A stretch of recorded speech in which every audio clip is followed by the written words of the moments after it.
Hi guys, this is Azhar. I am head of growth at User Pilot. Today with me, we have Aaron Krall. Aaron, would you like to introduce yourself? Hey guys, Aaron Krall here from SaaS Accelerator and SaaS Growth X Facebook group. Cool. So Aaron, I'll let you do your magic and we'll turn off my screen and we'll come back. All right, sweet. Well, first of all, thank all of you for spending time to come out and hang with me. I know, you know what? I know these webinars are a gamble. And I know when you come to these, you're thinking, what is going to happen? Am I going to get anything from value out of this? Is it going to be just a pitch? My goal today, really, guys, is to really blow you away with some really amazing things. And I am all about taking action. And so I've tried to make this presentation as actionable as possible and also change some of your perspective. And I hope that you walk away with this with at least one gold nugget that you can implement into your business. I've worked with hundreds of SaaS companies, and so this stuff works. I'm going to show you, and I'm just excited to get into it. If you have questions for me, I know that there's a public chat.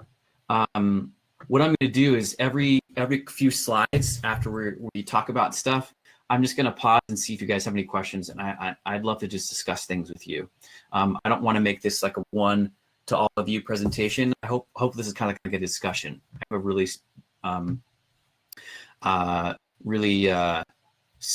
well, I need a lot of attention. Let's just put it that way. So the more comments and questions that you guys have, the more like insights you want to share, big takeaways you put in the comments. It just makes me so happy. So let's, I'm going to share my screen. Let me know when you guys can see this, and I'm going to, and I'm not going to be able to see the chat. Oh, you're seeing my secret screen. Let me rearrange these here. Looks good. Okay, sweet. All right. Before I get started, can you would all of you put into the chat your SaaS company, what it is that if it's not a SaaS company, what is your website? Also, what is it that you do? What is the problem that you solve? One of the great things about these webinars in SaaS is we're all here together. There's like more than 30 of us here. Just share with everyone what your product is, what you love working on, and hopefully you guys can build some relationships. And there's somebody here that you notice that you like. Wow, I really want to reach out to them. So put in your SaaS, put in your URL, your business, and the problem that you solve, who you help, and just fill up the chat with all of these, all of your products, and then. We'll have some kind of like, you'll be able to make some connections, hopefully. And so Azhar, I can't see the chat. So I can actually, yeah. So there's somebody from Anthony from Privy Real Estate, Bright Metrics about analytics platform for phone system. There is Mealtime. There is, there's a chat button on the right side if you see it. And you can see the answer. There's somebody from Feedback Hero. It's a video screening software. Brandon, the video videos platform. Video outreach platform. Yeah, I use SendPark. So I think, hey, Brandon, I hope you're doing well. Sweet, man. We have some really great people on the call today. All right, so I have my presenter mode here, and then I hope you guys don't mind. I'm going to read from my notes. I just want to make sure that I get out everything that I have planned for you today. So I have my notes here, and then can you guys see the value amplifier, decrease churn LTV with the microphone? You guys can let me know if you can see that, and then I'll jump right in. Everyone can see that okay?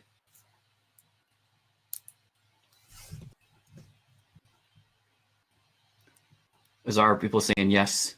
Yes, definitely. Okay. Yes. All right, great. I can't because I have my presenter screen up. All right, so welcome to the Value Amplifier. So what we're going to talk about today is how to make your product. Everybody talks about onboarding. In fact, one of one of the things that when I work one-on-one with clients, we work a lot with onboarding as one of the pillars of our SaaS growth framework. What a lot of people don't talk about, which is the less sexy part of growing a SaaS company, is what happens after you get a paying user. So I'm going to talk a little bit about positioning your product so that it's more valuable. But I'm also going to talk about what to do after they sign up so that you can increase your LTV, decrease churn, and keep customers for life. Okay. So the problem is right now, if you don't focus on this value amplifier, you're going to constantly feel like you're having to catch up. You're going to be losing revenue every month. And if you guys resonate with this, it's okay to put in the chat like, yeah, this is something that I resonate with, because I want to hear if this is you. But if you're losing revenue every month because of high churn, and you're always feeling like you're having to catch up, we're going to talk about how to solve that today. This is a huge, kind of massive problem with most companies I see. Even if you have, 1 or 2% churn monthly, that's still like 25% churn yearly, which is you have to replace 25% of your customers every year, and that's it's a huge battle. And so we're going to talk about that today. If you have customers that are begging for discounts, they're like, please give me a discount or discount codes. They're always asking for special deals because they don't see that your product is valuable enough. The perceived value isn't there. So how many of you have customers who try to put fake promo codes in your tool when they sign up, if you have a promo code thing? So the reason people do that is because they want, they don't see the value of your tool, and you haven't built the value up enough. So we're talking about that today. What happens is you end up feeling like you're climbing this mountain and it just never ends. You're never really catching up. And not only are you getting users signing up, but the users you are getting are like really low LTV. And even if you get like, dozens or hundreds of them, it only moves your MRR just like up a little bit because you just lost a bunch of clients and now you're having to get more and the LTV's low. So do you guys resonate with this? Yeah. Put a yes in the chat. Yeah. I'll tell you if they are saying yes or no. So nobody has responded so far, but yeah. But Zar, you've seen this before too, right? Yeah. I mean, a lot of people kept asking. I mean, initially people used to say that like a year ago, but we've also, that's why it's also interesting for us, like what you have to say, but everybody says yes here. Yeah. Okay, great. So here's what we're going to talk about. Once you implement this, your LTV is going to increase. Users are going to get addicted to your product. They actually incorporate it into their lives and make it a part of their daily routine. And you're going to feel like this guy. You're going to be winning. You're going to finally start winning, catching up. You're going to start getting more clients signing up than you are leaving. And you're going to be profitable each month. And then your customers are going to just love talking with you and talking about you to their friends. And I'm going to show you examples of all this stuff and how you can do it. And at the end of the presentation, if you stick around, I'll show you where you can get a worksheet where you can, we'll have questions on a lot of the stuff that I'm going to tell you today in the worksheet, so you can just download it and use it. Cool. All right. So here are the key concepts here. The first one, I want you to think about marriage for a second. Okay. I'm married. I've been married for about 5 years. And I have a kid named Arlo. He's 2 years old. And during that courtship period, before you get married, there's a period of courtship, and there's dating, and then there's the engagement. Now, if you look at it like in a business relationship, that's how every relationship that you have with a customer is similar to the process of getting married. You first ask them out on a date. Here's a trial. You provide content to them. These are some more first dates. They start to build a relationship with you, and then by the time they start really liking you, and then they get engaged, right? They start talking to your sales team, or they go to the sign up for a free trial button. That's when this courtship and this, the engagement honeymoon period, where they're excited about signing up for a new product. You've promised them all these things. And then they put in their credit card and then they get married to you. And this is where everything goes wrong, because when you get married, that's just the beginning of the relationship. As for some reason, as SaaS founders, we feel like the only goal that we want, the main goal is sales, sales, sales, get the marriage, and then move on. And because if our product is good enough, it'll just solve the problems that our customers have, and we really don't need to like put any more effort into there. Yeah, sure, we're going to develop the product, and there's a lot of focus put on the product, developing new features and making things easier to use. And so we're good at that. But as far as building the relationship after the marriage, that's where it falls apart. As soon as you get married to a client, as soon as they put their credit card in, as soon as they give you that down payment or that year's, they sign that contract, that's when your relationship really starts. There's a lot more work to do after the marriage than there is before. Before, it's fun and exciting and new and everyone's really like enjoying it. So your job, one of your primary jobs after your customers get married to you, is to make sure that you have a successful marriage and that they get the outcomes that they've expected. And during the trial period, most likely they're not going to get their desired outcome, right? They've seen what you can do as a product. You've delivered on the initial promise. And now for the next 6 months to a year or longer, they continually want to get these outcomes. And just like a marriage, situations change, right? Kids come up. There's rifts in the relationship. There's arguments. You got double billed 1 month. You have less clients this month than you did the month before, so you're looking at your budgets. And so this relationship goes up and down. And if you just let it go, just like any marriage, if you just get married and then don't put any effort into it, eventually it'll fizzle out. Doesn't matter how attracted they are initially. Marriage takes work. And so you have to continue courting them and dating them so that the relationship stays interesting. And here's some ways to do that. You have to have someone on your team, and this is not anything new for some of you. Lincoln Murphy talks about this all the time. You have to have someone on your team. If it's not someone, it's you, dedicated to doing the following right now on a regular basis. Here's how. First of all, I'll show you what to do, and I'll tell you about how I do it for our clients. So first of all, you need to be reaching out to customers and asking them on a regular basis, or having someone else do that. Can we get you on Zoom? Let's grab some coffee and talk about how you're using the product. I am just so curious to see how you are using the product. And you're not going to mass email this out to people. This is going to be a one-on-one thing. Make this personal. Say, hey, Joe, you've been with us for 6 years or 3 months so far. It looks like you're really getting into the tool. And then ask them if we could get on it and just talk about how you're using the product. This is so effective. People are just dying to tell you about the innovative things that they're doing in their life. And so if they like your tool, if it's solving a problem for them, then most likely they are resourceful and they've come up with different ways to use the product that you haven't thought of. Anyways, you should be going out. You should be talking to these people, and these conversations are fun because they're customers already. You don't need to sell them on anything. All you're doing is figuring out how they're using the product. So first of all, identify how they're using the product. Second, get more case studies.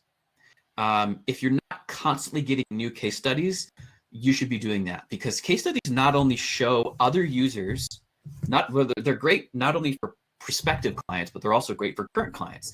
I love hearing about how people are using a tool that I'm paying for in a different way, because it breathes new life into that relationship. Right? If again, I'm going to go back to the marriage analogy.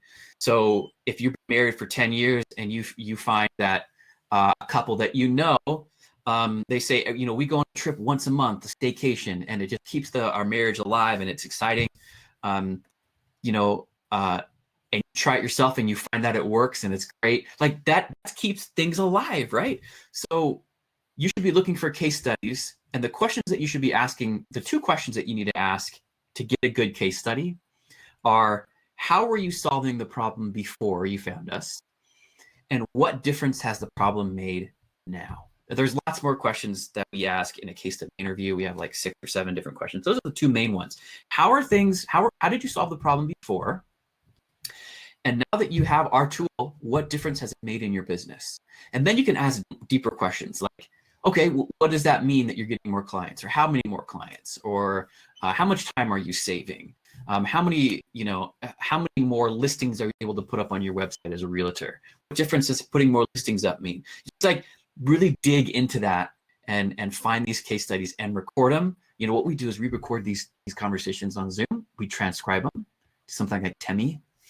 It's like 25 cents a minute to transcribe, and then we kind of just put it into a case study, and then we either use that as a way to bring in new users, show people how current customers are using the product and the results they're getting, and also for current customers to show. You guys have heard the term buyer's remorse, right? Like when you buy a new car, there's a huge amount of buyer's remorse, and that's usually when people start looking up videos of their car. Different ways that they're, different types of the car that they bought, images, reviews. How many of you have read reviews after you've bought the product? I know I have. Your customers are doing the same thing. They want to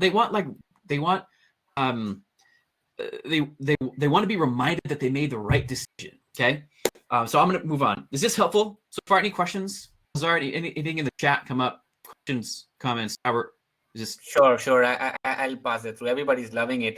This is like the highest retention so far, and people are saying good stuff. And by the way, I also do watch reviews of movies, and I said, shit, I should have watched the reviews of the movies before going to the cinema. And that's real. Bias remorse is real. Yeah, I watch reviews after I go to the movies. I watch reviews. I want to see what people are saying about the movie that maybe I missed. So. And some of you might be doing that, but your customers really need that. So number 3, ask for referrals from your top customers. And here's how you do it. Nobody's talking about how you do this kind of stuff. Everybody's saying, ask for referrals. And you just want to come up to, you don't want to go to a customer and say, hey, can you refer somebody to us?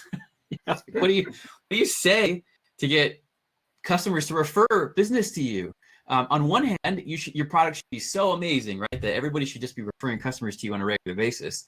And that's really what you want to do, is you want to build an experience that's so incredible for your customers, and it's exactly what they expected, that they're happy to share the experience with others. But you shouldn't just leave it up to your customers to send you referrals. Here's how we do it, okay? Here's a really low friction, easy way to ask for a testimonial. And I'm going to kind of go through this script, this basic script. And you can tweak it however you want. So first of all, you want to talk to your best customers. And there's a good question to ask. NPS scores are great. They're a vanity metric, in my opinion, unless you're actually using that data to make some kind of educated decisions and follow up with users that are scoring really high. I like the question, how disappointed would you be if you could no longer use our product? And have not disappointed, disappointed, neutral, and then multiple wouldn't care at all. And if somebody answers extremely disappointed, you need to immediately send them an email. And you can do this with there's lots of different ways to do this. You have Intercom, or there's one thing on AppSumo recently where you just send out it's a form, or it's like a couple of buttons, and they press a button to the answer, and then it leads. It's called reply button or something. And all they need to do is click on the button, and then it sends them to a specific landing page based on whatever answer they gave. So if they say extremely disappointed, then you say, awesome. And then you send them an email, and you give them something for free without asking for anything. There's a very powerful psychological trigger or principle that if you give something to someone, they feel obligated to reciprocate. Now, please don't take advantage of this, because if you look on YouTube, there's all these scams in different countries where people will give you, people on the street will give you like a bracelet, and they'll say, hey, it's a gift, take the bracelet, and then they'll take it, and then the person will say, can you give me a tip, and and they feel obligated to give something even though they said that it was free. But you look it up, like it happens in Spain, and I'm sure it happens in the US for tourists and stuff, but it's a very powerful psychological trigger. So you say, hey, send them an email and upgrade their account or give them something extra in their account. So if they're on the basic plan or the premium plan, say, hey, you only have 1,000 XYZ this month. We've upgraded it to 1,500 for you for free. So you don't lose revenue. You're not giving away anything for free. Like, we're not discounting the price of the service, but you're giving them added value. And that could be pretty much anything. It could be, hey, here's a $5 gift card. Here's $10 to Amazon or $10 to Starbucks, or whatever. And say, hey, I'm selling this to you for two reasons. One, I want to thank you for being such a great customer. And then second, I want to thank you ahead of time for helping spread the word about our product. I'm hoping your experience has been so good that you'd feel comfortable recommending us to some friends. As a gift to them, because they're a referral from you, we'll upgrade their account to a premium for free, or we'll add an extra 500 this, or we'll onboard them for free. There's lots of ways you can get creative. I wouldn't give a discount necessarily. Discounting is like the last thing that you want to do, especially when you're trying to increase the value of your product. So instead, just increase the perceived value, keep the price the same, and then give them something extra. But anyways, as a gift to them, because they're a referral from you, we'll pay for their first 30 days for free, or and like I said, if you can increase their plan for free or something that's even better, or extend their trial, and we'll do that for them, and we'll really roll out the red carpet for them and give them a VIP experience they won't forget. So if you don't mind, would you help us get the word out by doing one of two things? One, fill out this form with a few friends and their emails. We'll send them a free account and let them know it's from you. Okay, so you're really making them look good. Or two, post this link on social media. And here's a quick, here's something you can post in social media. And if you have a referral program, something set up through Affiliate Pro or whatever, you can say, hey, we set you up with a special link so we can track referrals from you. Any referral that you get, we'll add another, 500 XYZ to your plan, or we'll give you a 30 days for free, or whatever that might be. I'm okay with a current customer. It makes sense you can give out, 30 days for free, add 30 days to their account because you just signed up a new account. And there's a lot of value in that, okay? And then 4, systematically reducing churn. Like, reducing churn is, and really when it comes to like growing a SaaS company, there's nothing that can replace a human-to-human contact. Like, if someone cancels, and you are in like a traction phase, from 0 to 1 to 2 million, you should have someone on your team, or you should be calling that person or emailing them and say, hey, we noticed you just canceled. It's totally fine. I totally get it. I'm just curious what we could have done differently. Like, what mistake did we make? Put all the problem, put the pressure on you, not on them. Don't say, why did you cancel? What did you not figure out how to use our tool? Blah, blah, blah. That's like a very demeaning. Say, what did we do wrong? And then send them an email and then reach out to them on LinkedIn, send them a message on Facebook. Like, the more personal you can get, the data you'll get from people that are churning is going to be so valuable. Like, I say to customers, I say to my one-on-one clients, if you could, if you could get their address and knock on their door and ask them, that's how valuable this information is. That's how far you want to go. And you're not trying to bring them back in. You're just trying to say, what could we have done better so that we can make this product better? We obviously didn't solve the problem that you were hoping to solve, and we want to. So help us figure that out. Okay. Just jumping in for a while, like on systematically reducing churn. What do you think about the people who are churning from COVID-19 situation? And do you have any advice on that? Because we're on the topic, I just thought about. Yeah, absolutely. I would say, what would you prefer if you were in that person's situation? There's a lot of customers that are like, yeah, I'm going to cancel. Because just because we're kind of cut costs, and good customers. You know that they're good customers, and you know that you want to keep them around. I would take it on a case-by-case basis. But for me personally, I would just say, cool. Well, there's no reason to cancel your account. We'll pay for your account for the next 2 months. How about that?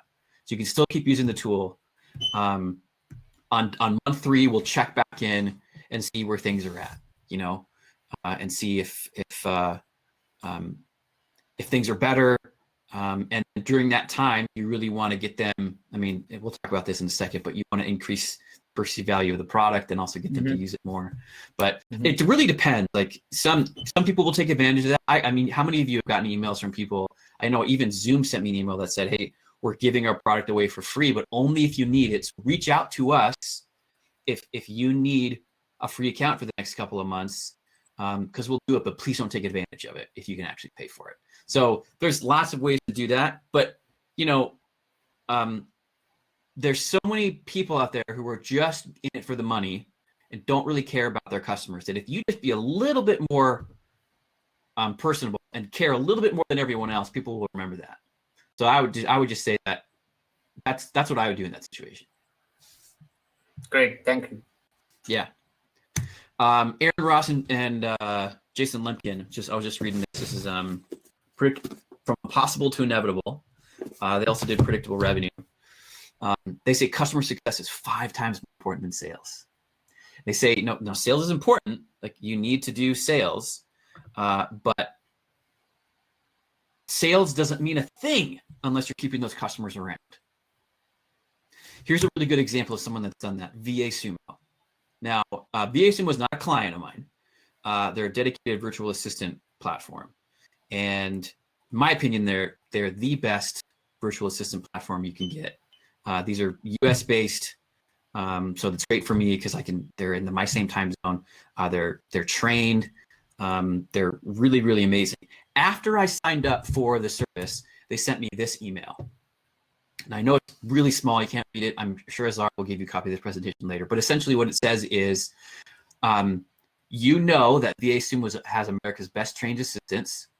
And here are ways VA Sumo assistants are 3, 5, 10, or 20xing ROI back to their clients. And there's 4 mini case studies of how VA Sumo is helping their current clients. One of them is our assistant Emily is working with a photographer to run the company's social media and edit their videos. That business has saved over $1,200 per month. The monthly cost they have been paying to freelancers and agencies. Man, that is so good. Because as a user, I just bought the service and I'm still trying to decide, did I make the right choice? I have some buyer's remorse. They have introduced 4 ways that I can use the tool that I may have not thought of before, and they tie it back directly to an ROI. Then they go on to say some other things. They really, really push the value of the product. It's really, Sumo is great. And I don't get paid anything to recommend them. So if I'm recommending them to all of you, and I've recommended them to dozens of people, imagine what would happen if you did something like this for yourself. So, and they have a 99% referral rate. They're obviously doing something right. So if they were smart, this Natalie would continue to send out emails about how people are using VA Sumo on a regular basis. Now that's what a customer success person does, is they're reaching out to people and saying, hey, how are you using our tool? What have you done to use our tool recently? How have you used VA Sumo? And their whole job is figuring out how customers are having success with the product and pushing that out to the rest of the users. Churn triggers. So there's certain triggers, signs that your customer's about to churn. And just like a check engine light, the check engine light is connected to certain parts of your car. And when something goes wrong, that light goes off. And you need to have something similar like that in your business. You need to know what was happening that could cause your customers to churn. And then set up triggers so that when that happens, you have somebody to reach out to them or you reach out to them. And here's a few examples. One, obviously, customer didn't renew their contract. Okay, so if somebody doesn't renew, immediately reach out and say, "Hey, what we noticed you didn't renew. Obviously, that's totally fine, and if you made a mistake, that's fine. We just want to know what happened. And these should be like immediate triggers that go out. Once they, weeks go by and you try to reach out to them, they're not going to remember why they canceled. They might even not remember you, or even why they signed up in the first place. So it's important to get that really quickly. A break in pattern. So if you have customers that are submitting lots of support tickets, or they're registering to a lot of stuff and then they're not all of a sudden, that's a trigger that you should be tracking. If they delay their invoice payment, if you see a decrease in use of sticky features for a particular client. So if your client comes in, if you know that an active user logs in 30 times a month and you notice they're only logging in once a month for the past month, there's something wrong and you need to reach out to them and find out what it is. If they unsubscribe to a newsletter, maybe you get negative input, and then management changes. So executive contact leaves and there's a new CMO. Like, these are the things that you should be tracking. And it's easy to do with a lot of the tools out there. You have Intercom, which will track a lot of this stuff. All you need to do is set up a few triggers to go out to your success team, or you, if you're the one doing that, and reach out human to human. Get it out there. One of our clients is Ucraft, and we went through and we identified what are the sticky things in their tool that customers need to do in order to have success with the product. And once we helped identify their churn triggers, they immediately saw customers stay around longer, and we increased their activation rate, which is the amount of people that are actually using the product, from 20% to 80%. So there's kind of a huge impact on that. Great. So next one, you really want to, this is where we can increase the perceived value of your product. We are product people. Most of us are not marketers, are really, know much about really communicating the value of our product. And so this is a strategy that we use with our one-on-one clients to get really, really deep with how your features really translate into benefits. And once you get this down, when you identify these benefits, you can use this in your homepage, your landing page, and your features. You can use it for onboarding emails. You can use it for retention emails.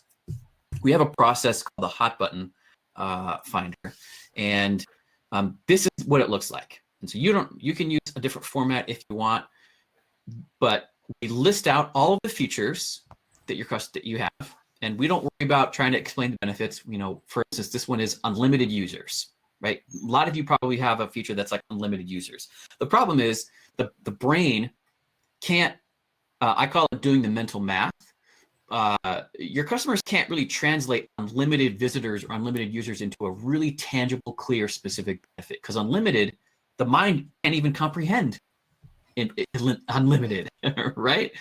We know there's inherent value in unlimited because we know that we're never going to reach the cap, but you want to ask these three questions. And you'll notice that they're all very similar. What is your feature? Why does that matter? Then you're going to ask it again. Why does that matter? And then you're going to ask it a third time. Okay, why does that matter? By the second and third time, your brain is going to be stretching every neuron in there to kind of figure out why those things matter to your customer. Now, you might not end up using the last one as your benefit, but you might find that the second time you ask that question, you get to the real benefit that a customer can translate into their mind. The example is unlimited visitors. And then you have, why does that matter? Well, we won't charge you more if visitors land on your site. Some hosts have limits, and when you hit the limit, you get charged extra. Like that's why that matters. But why does it matter that you don't get charged extra? Well, you're not going to get any hidden or extra charges, no matter how much traffic you get. And then why does that matter? Because you always will know how much you're going to pay every month. You see how that like unlimited visitors translated into a really specific benefit? So when you talk about unlimited visitors, you can say, we offer unlimited visitors so that no matter what happens, you'll never be charged extra, no matter how many visitors you get on your site, or whatever the ultimate benefit is. And if you do that for all of your features, you end up with all of these like really clear benefits that matter to the customer that you can now increase the perceived value of your product. Unlimited visitors doesn't have as much power and perceived value as does your rate will never change, no matter how many visitors you get, because your competitors possibly are charging per visitor. And so now they know, they tie a benefit back to your feature, and that perceived value of not getting charged more is much greater than the perceived value of just unlimited visitors, which is kind of like a nebulous thing. Okay, so we did this with OptiMonk. So if you go to OptiMonk's website, they just did their website. We helped them figure all these hot buttons out. And if you go through it, they take some of the really simple things like forms and nanobars and stuff, and we translated each one of those into a really specific clear benefit. So instead of something like collect feedback and get feedback from your users, we tied it into let your visitors leave visualized feedback to help improve the website experience. Another one, guide website visitors. Whoops. Redirect your visitors to the best-selling items and help them find their desired products. If you go to the website, there's a lot more there. But their website before, when they communicated, the perceived value of OptiMonk now is way higher than it was before when they just said, get feedback from your users, create pop-ups whenever you want. And we spent a lot of time going through each one of their features because this is a pretty intense site, and really identifying what is most important and what the benefits are. How many of you have a SaaS product where you have kind of an enterprise level with customers that pay you a lot more than your normal customers have? Most SaaS companies that I work with have some type of enterprise level. Do you guys have something like that?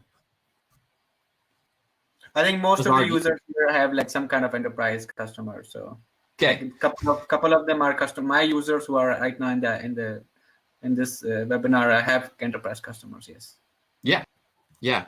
Now my question to you is, who sticks around longer usually? Is it the lower paying clients who have 1 or 2 seats, or the higher level clients with like 20 or 40 seats? It's usually, Azar, right, from your experience, it's usually the ones with more seats end up sticking around longer, right? Yeah. Because here's what's so interesting. Your tool can solve any type of problem. I'm sorry, let me say that again. Let's say that you have a hammer, right? Hammer is the same tool no matter what. You could use that hammer to build a birdhouse for your aunt for Christmas, okay? And that's solving the pain of you getting a gift for your aunt. And it's a minor pain because you could always use something else. You could always just go buy a birdhouse, or you could get her like a card or a gift certificate. The itch that you're trying to scratch is, I need to buy a gift for my aunt and blah, blah, blah, and I can use a hammer for it. You can use that same hammer to break out of a car window that's crashed, that's just about to go into the ocean. Now, it's the same tool, but how much more would you pay for a hammer? It's the same hammer. Would you pay $10 for you to build a birdhouse for your aunt? Yeah, probably. Would you pay $100? No way. Absolutely not. Would you pay $100 for that hammer if you were trapped in a car and you needed to get out before it went into the ocean or a river? Yeah, absolutely. You probably pay $1,000 for that hammer, right? And all of us have customers that are paying us way more to solve the same problem. And for some reason, we think, well, I'm going to keep going after the lower end clients, or I'm just going to keep getting organic traffic, and I'm just going to settle for having 1,000 $1 accounts instead of $1,000 account. So your tool can solve different levels of pain for different people. Here's an example. So Relay That is a client we worked with. They have a really incredible tool. Like you put in your images and your text, and it creates thousands of pre-designed images that you can use on Facebook, Twitter, LinkedIn, Instagram. You use it for banner ads. And they all look amazing. They all have your brand colors and they all have the right copy. And it solves such a huge problem. Now, they were selling this tool for like, I don't know, $15 a month or something like that. And he was really struggling. Founder was really struggling to get traction because people would buy it and they'd be like, this is cool. And then they would just cancel. Once we helped him position relay that and find out who his ideal client was, what itch could he be scratching that was bigger, agencies obviously were the ones that have a much bigger pain. And so he started going after big agencies who have to create thousands of graphics for their clients on a regular basis. And immediately revenue skyrocketed. In fact, he just sold the company. He just sold it and he's working on a brand new project because he solved a bigger itch than the one that he was solving. Okay, isn't that cool? All right, and then last is all of our clients are requesting things, right? Your users are saying, hey, let's, I wish you had this feature. I wish you integrated with that. I wish you integrated with this. Now, if you identify who your ideal customer is, who the person is that will pay you the most, that you can solve the biggest problem for, find out what, and this is generally speaking, right? If you know that you can really help hotels, right? Or if your market is real estate agents, or if you have a tool like Monday.com is a great example. If you're on YouTube at all, you probably have seen some Monday ads. It's a CRM or it's a project management tool, and they can project manage tool for everyone, but they've positioned Monday, you can probably find the ad, for real estate professionals. And it's all it is about keeping track of your jobs and your deals, keep track of your listings, all the terminology that uses real estate. They just took the same product and they positioned it for real estate agents, which is genius because you can do that for as many different markets as you want. But the question is, how do you build a product, and how do you know who to listen to and make the product so good and continually so good that people stick around? And trimming the fat. What I mean by that is like getting rid of the stuff that they don't really need or don't really want, and giving them the stuff that they do want or need. And there's two magic questions that will help you identify the gaps between what you're providing and what your client wants, so that you can continue innovating. This is genius. These are the two questions that you ask. What's important to your customers about buying what you sell? So an example would be, well, it's important to my customers that they have someone walk them through the onboarding because they don't get it. They need someone to walk them through it because of the nature of our product or our market. It's also important to them that they have a 30-day money-back guarantee, or it's important that the price never goes up based on how many users they have, right? Because they're tired of doing that. Then you ask the question, what do you do to match those customer desires? So you have a list. On the left-hand side is all the things that your customers, that's important to your customers, and on the right is everything that you do to address those. And if there's a gap, if there's 4 things on this list or 10 things on this list and 4 on this one, there's 6 gaps that you can fill to make your product even better. And if you're focusing on your ideal customer, the one that you know you can solve the biggest pain for, the answers are easy. If you're trying to ask this question for every single user that's on your platform, you're going to have a list of tons and tons of stuff, and you're going to have so much fat on your product that it's going to just be way too much, and it's going to be way too much to handle, and customers are going to log in and totally get confused. Once you're at 10 million ARR, guess what? Now you can start spending money and talking to everyone like Squarespace or Monday, right? Like they have enough investment. I don't even know if a lot of these guys are profitable. I'm assuming they are. But as a bootstrapped company, you want to get specific and innovate your product and get it to the point where it solves the problems that your ideal customer has. A good example of this is Reply. Reply, we worked with Reply. Reply is a great tool. It was a cold email outreach tool, but they realized that for their ideal customers, cold email wasn't enough for their clients, their ideal clients. They wanted, what they really needed and wanted was a kind of a more sales engagement platform. And so Reply incorporated multiple things. Now they have not just cold email, but they have different tasks, and you can reach out to LinkedIn. They're kind of developing it right now. But they added these features that increase the value. They haven't changed the whole product. They just added things in to solve their core problem, which is outreach. Like Reply, it's all designed to get, customers, right? So, so they changed that, and because they've edited that and they've added those features, they're signing up more of the perfect customers and getting more referrals because of it. Okay, I went through that pretty quickly.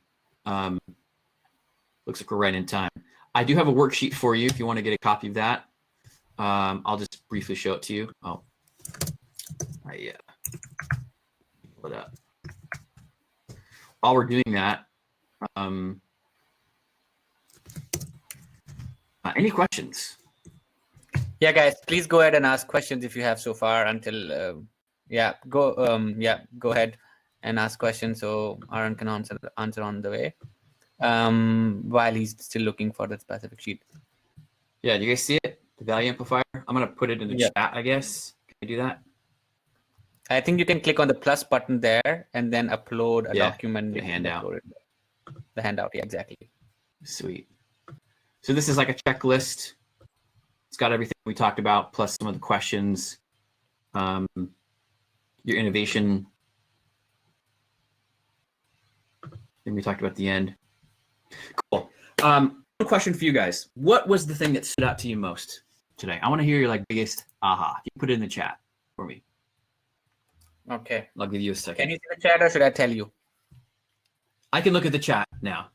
I can see it. So let me share what's my biggest, so I'll turn on the video and so that people can see me.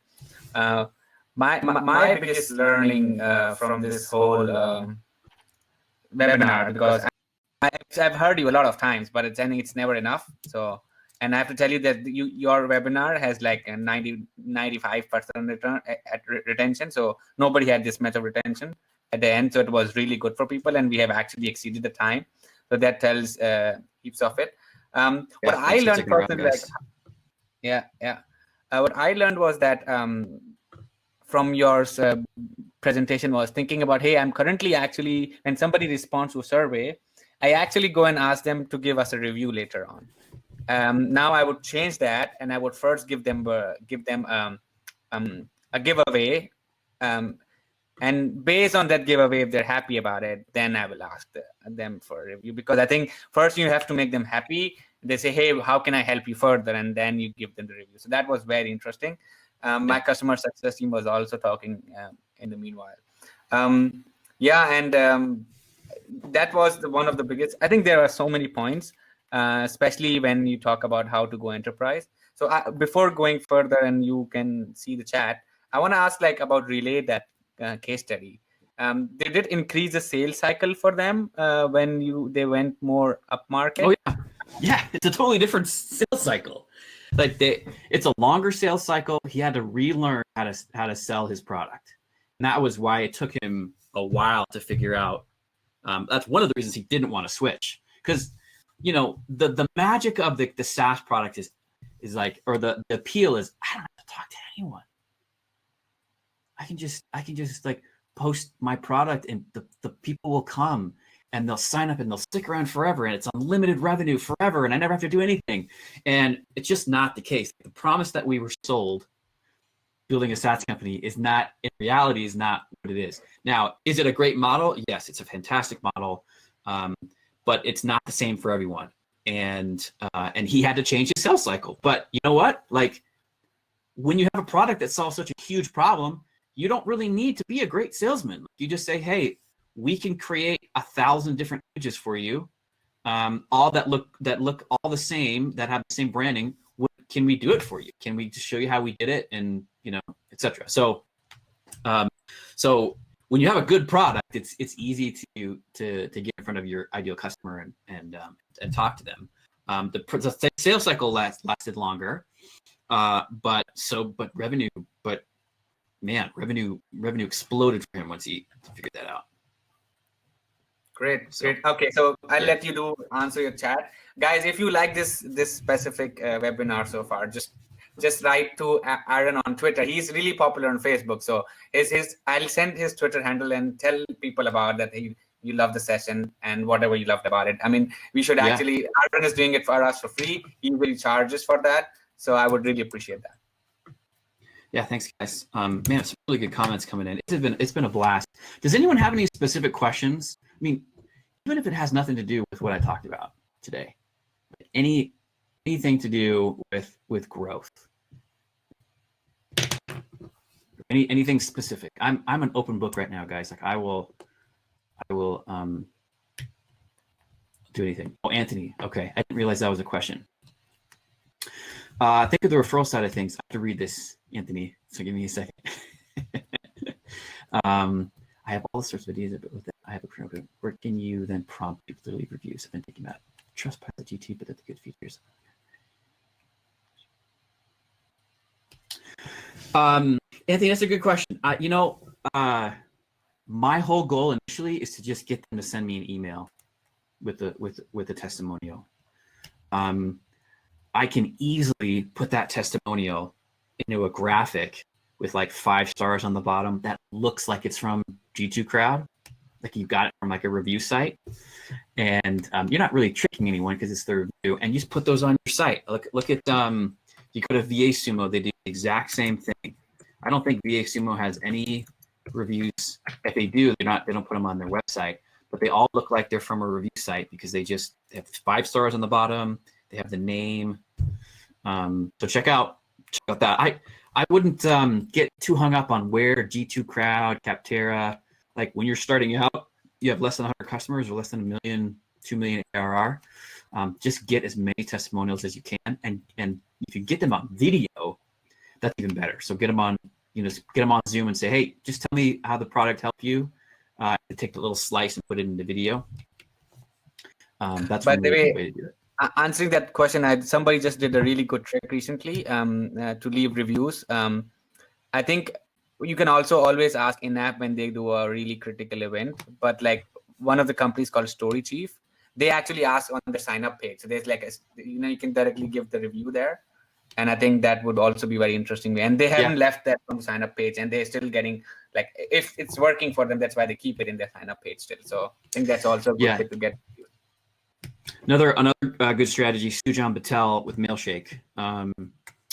So we work with Mailshake also. I don't know if you guys heard of Mailshake. Sujan Patel, really smart guy, really incredible products. He's super smart marketer. What he does is he sends out a tool. I think he sends out an NPS, and anything over like 8, he gets an email that says the customer gets an email that says, hey, thank you so much, or it leads to a form, and it just says, hey, tell us why you loved Mailshake. And then that form, that testimonial, gets sent to a live feed on his website. And so every day, new testimonials are showing up on the site, which I think is really technically, I'm not sure how you would do that, but brilliant. Absolutely, he's automated the reviews. Yeah, automated them, and there are always new content showing up on the site. So it's great. I had somebody ask how to get your first 100 customers. Oh man, that's a question for a whole nother webinar. If you want to reach out to me privately, I'm happy to kind of give you some help with that. It's too much for this right now. Hope that's all right. Yeah. Okay. Best practices for marketing process using tools. Yeah, there's a ton out there, man. There's so many different ways to do it. I'm a huge fan of doing things that don't scale initially. That's not to say that you don't want to scale anything. I mean, you want a really good tool that will do most of the things for you, user.com. User.com is a CRM. It's like Intercom. It's a marketing automation tool. It has pop-ups. It's got triggered emails. I mean, for the price, And for what's included in user.com, you better jump on that now, because I don't think they're going to keep that price the same for much longer. Intercom is expensive, but they're really great. User is like a intercom, up and coming intercom. It's like HubSpot intercom, and they even have a Calendly. They have their own calendar integration. It's pretty amazing. So I would just go with user right now, and then get basic stuff set up. And then at some point, if once you're at 10 million ARR, you can have somebody move it over to intercom if you want, or you can keep user, whatever. Great. Wow, some really good comments. Thanks, Dirk. Oh yeah, and if you guys aren't using UserPilot, use UserPilot. UserPilot is fantastic. Azar and I have worked together on a lot of projects, and I love the tool. And he and I are on the same wavelength as far as how to use walkthroughs and product tours to kind of get value in the product. So that's a really good one. That wasn't the purpose of today's presentation, but I suggest you take a look at it. Okay, Adam. So let's talking about churn triggers. Our product is a channel sale. Estate agents sell our product to tenants, but it's the agent who use the product day to day. Do you know any of churn triggers as our users aren't paying for subscriptions? So estate agents sell our product to tenants, but it's the agents who use the product. Do you know of any other churn triggers as our users aren't paying for subscriptions? Well, your users aren't your customers then, right, Adam? Your customers are the estate agents. So the estate agents are the ones that are paying for it. So I don't know your product well enough to know like what churn triggers you should be looking for. One of the best ways is to just find somebody that's churned recently, and then look back at their history and find out what they were doing a lot of at the beginning and then what they stopped doing. I don't really know the exact answer to that question without like kind of digging into it, but there's always some kind of like trigger, either external trigger, like if you are if you're selling like a social media, I'm trying to think, like brand 24, where you're monitoring social keywords. Like if I add one keyword in when I start, and then I haven't added another keyword in for months and months and months, I may not be an active user. Or if I added in one keyword and I haven't gotten any notifications about that keyword for like the next 3 months, that might be a churn trigger. So it's hard to say. That's one of the things we work on with one-on-one clients, is trying to figure that out. But I would just talk to some of your users that have churned, get that. Yeah. So Adam is a UserPilot customer. So Adam, just to give you a little bit context, we always by default give you web sessions. So that's like one of the clear way if the user is not coming back in past 30 days. That's you can by default go to user part and see that. And the second thing what we do at UserPilot is that we have a set system create. So system created up, and where you create an experience or you have a flows. When we see if all experiences are turned off and are in draft, or if they have uninstalled the JavaScript, we send an event to us, and then we say if this user has done this means this customer is about to go churn. So we can save them beforehand. So think about these events inside your application, and maybe that will also help. What do you think about that? Yeah, that's great. A lot of this can be answered. Most of it can be answered by the right data. Asking and you can have all the data in the world, but unless you're asking the right questions, that data really doesn't matter. And that's part of the huge problem as founders we have all the data. We know what technically we can figure out what anyone is doing. The question is, what questions should we be asking? Hopefully today you'd have a better idea of the type of questions you should be asking, and looking at the data, filtering your data through to get some like quality, feedback, and help you decide what direction to take. So, thanks, Adam. Anthony, right? Sweet. Corinne, at least. Awesome, guys. Well, I think that's it, right? I don't think there's anything else. No, Aaron, do you want to give us your email address in the chat? Maybe somebody wants to reach out. Have some questions. This is my personal email.